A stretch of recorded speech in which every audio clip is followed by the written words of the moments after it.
வணக்கம். நான் Dr.Santhamani, இயற்கை மற்றும் யோகா மருத்துவர். இன்றைக்கி நம்ம பார்க்க போகிறது என்ன அப்படின்னா, கபாலபாதி அப்படின்னு சொல்லக்கூடிய மூச்சு பயிற்சி அல்லது கிரியா. ஸோ அதை எப்படி கரெக்டாக ப்ராக்டிஸ் பண்ணுறது அப்படிங்கிறத பற்றி பார்க்க போகிறோம். கபாலபாதியை பொறுத்த வரைக்கும் ஜென்ரல் பெனிஃபிட்ஸ், ஜென்ரலாக கிடைக்கக்கூடிய பயன்கள் அப்படின்னு பார்த்தீங்கன்னா, ஃபேஸ் நல்லா க்ளோவிங் ஆகும், முகம் பார்த்திங்க அப்படின்னா நல்லா ஷைனிங்காக இருக்கும். அது மட்டும் இல்லாமல் சைனஸ் பிரச்சனை இருக்கிறவங்க, கரெக்டாக ரொம்ப வருஷமாக இருக்குது சைனசைட்டிஸ் ஆனால் சரியாகவே இல்லை அப்படின்னு நினைக்கிறவங்க, ரெகுலராக ஒரு நேச்சுரோபதி டாக்டர்கிட்ட கன்சல்ட் பண்ணிவிட்டு அதுக்கப்புறம் அதுக்கான ட்ரீட்மெண்ட்ஸ் எடுத்து இந்த கபாலபாதியை அடிஷ்னலாக பண்ணிங்க அப்படின்னா ஸோ நல்ல இம்ப்ரூவ்மெண்ட் 1 மந்த்குள்ளேயே தெரியும். ஸோ அந்த அளவுக்கு இந்த சைனஸில் இருக்கக்கூடிய அந்த அழுக்குகள், தூசிகள் எல்லாத்தையும் வெளியேற்றும் இந்த கபாலபாதி பண்ணுற மூலியமாக. நுரையீரல் பார்த்திங்க அப்படின்னா நல்லா ஸ்ட்ரென்தன் ஆகும், நுரையீரல் நல்லா ஸ்ட்ரென்தன் ஆகும். அதே போல் நுரையீரலில் தேங்கி இருக்கக்கூடிய நாள்பட்ட சளிகள் வெளியேறுவதற்கு கபாலபாதி வாய்ப்பாக இருக்கும். அதே மாதிரி இந்த கபாலபாதி பண்ணுறப்போ அப்டமினல் மசில்ஸ் நல்லா சுருங்குறதால, நல்லா சுருங்கி விழுறதால உங்களுக்கு தொப்பை மோஸ்ட்லி விழாது. ஸோ அப்படியே தொப்பை இருந்தாலுமே இந்த கபாலபாதி பண்ணுறதால ஃபேட் லூசன் ஆகிறதுக்கு சான்சஸாக இருக்கும். ஸோ இந்த கபாலபாதியை எப்படி பண்ணுறது அப்படின்னு பார்க்கலாம்.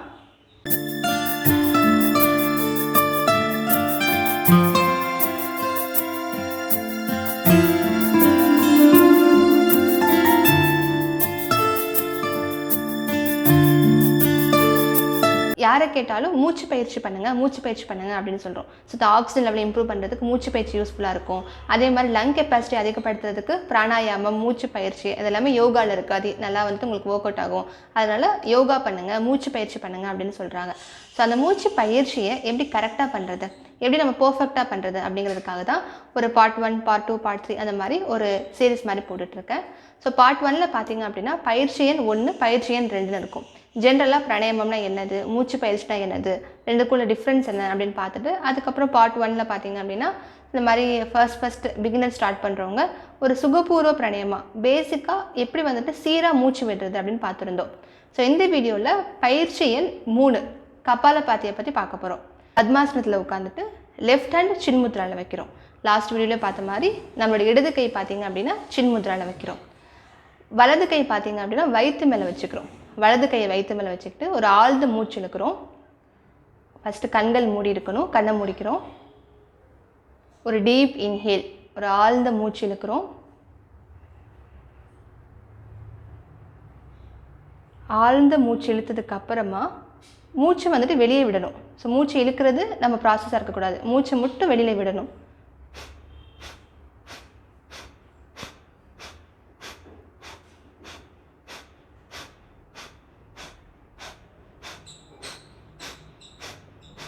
இந்த மாதிரி மூச்சு விடுறப்போ வயிறு நல்லா ஒவ்வொரு முறை எக்ஸேல் பண்ணுறப்பையும், ஒவ்வொரு முறை மூச்சு விடுறப்பையும் வயிறு நல்லா உள்ளே போயிட்டு வரணும். ஸோ அந்தளவுக்கு எக்ஸேல் பண்ணணும். வயிறு நல்லா கம்ப்ரெஸ் ஆகணும். உதார விதானம் பார்த்தோம் அப்படின்னா டயஃப்ரம் நல்லா மேலே போகணும். அதுக்கப்புறம் ஒவ்வொரு முறையும் நீங்கள் கம்ப்ரெஸ் பண்ணி மூச்சு வெளியே விடணும்.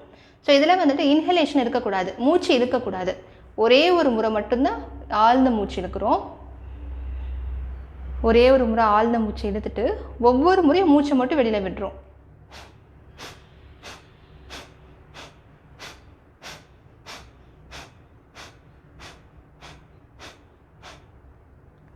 ஸோ இது பண்ணுறப்போ ஒரு சீராக பண்ணணும். அதே மாதிரி ரொம்ப வேகமாக பண்ணக்கூடாது. நிறைய பேர் ரொம்ப ஸ்பீடாக பண்ணிகிட்ருக்காங்க, அந்த மாதிரி வேகமாக பண்ணிகிட்ருக்காங்க. ஸோ அந்த மாதிரி பிகினர்ஸ் யாருமே பண்ண வேணாம். ஒரு சீராக பொறுமையாக கம்ப்ளீட்டாக எக்ஸேல் பண்ணால் போதும். அதே மாதிரி ஷோல்டரும் மூவ்மெண்ட் பண்ணக்கூடாது.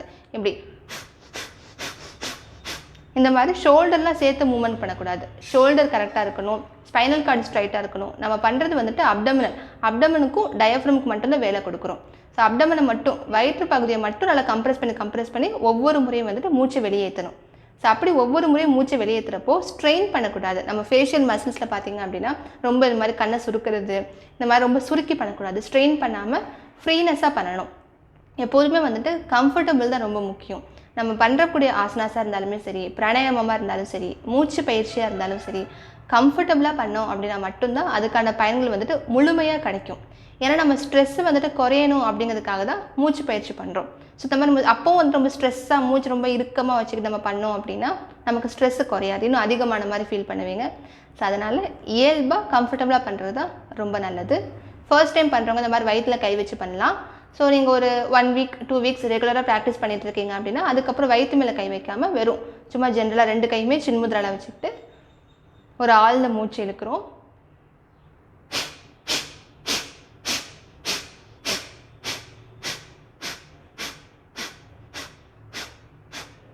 ஆழ்ந்த மூச்சு இழுத்துட்டு ஸோ இந்த மாதிரி ஒரு 10 முறையிலேருந்து 20 முறை வரைக்கும் பண்ணலாம். கொஞ்சம் கொஞ்சமாக 60 டைம்ஸ் 120 டைம்ஸ் அந்த மாதிரி ஸ்ட்ரோக் வந்துட்டு இன்க்ரீஸ் பண்ணிக்கலாம். கொஞ்சம் கொஞ்சமாக இன்க்ரீஸ் பண்ணி நீங்கள் ரெகுலராக ப்ராக்டிஸ் பண்ணலாம்.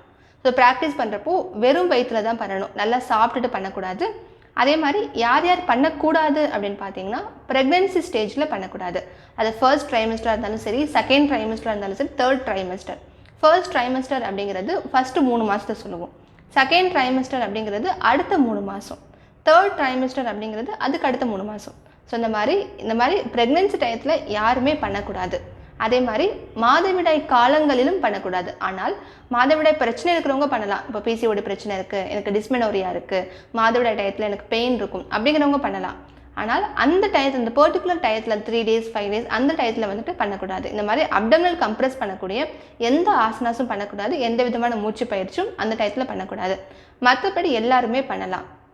ஜென்ரலாக பார்த்தீங்கன்னா இப்போ அல்சர் இருக்காங்க, ஸோ அல்சராக இருக்குது அப்படின்னா அவங்க வந்துட்டு ப்ரிகாஷனோட பண்ணலாம். ஃபஸ்ட்டு குளிர்ச்சிப்படுத்தக்கூடிய பிராணாயாமா பண்ணிவிட்டு அதுக்கப்புறமா கபாலபாதி பண்ணலாம். எடுத்த உடனே கபாலபாதி பண்ணாமல் உடலை வந்துட்டு குளிர்ச்சி பண்ணக்கூடிய ஃபுட் எடுத்துக்கிறது, அதுக்கப்புறம் குளிர்ச்சி பண்ணக்கூடிய மூச்சு பயிற்சி பண்ணுறது, அது பண்ணதுக்கப்புறமா கபாலபாதி ஸ்டார்ட் பண்ணலாம். அது போக ஜென்ரலாக எல்லாருமே பண்ணலாம். இது எல்லாருமே பண்ணுறப்போ நான் முன்னாடி சொன்ன மாதிரி ஃபேஸ் நல்லா க்ளோவிங் ஆகும். அது மட்டும் இல்லாமல் கபாலத்தில் நீர் கோத்திருக்காது. நிறைய பேர் சொல்லுவாங்க தலை வலிக்குது, மைக்ரேனாக இருக்குது, ரொம்ப ஹெட்டேக்காக இருக்குது அப்படின்னு சொல்லுவாங்க, 2 பக்கமும் ரொம்ப பாரமாக இருக்கிற மாதிரி இருக்குது அப்படின்னு சொல்கிறாங்க. ஸோ அந்த மாதிரி கம்ப்ளைண்ட்ஸ்லாம் வந்துட்டு கபாலபாதி பண்ணுறப்போ இருக்காது. ஆனால் ரெகுலராக பண்ணணும். ஸோ ரெகுலராக பண்ணிங்க அப்படின்னா இந்த மாதிரி நிறைய பெனிஃபிட்ஸ் இருக்குது. தேங்க்யூ.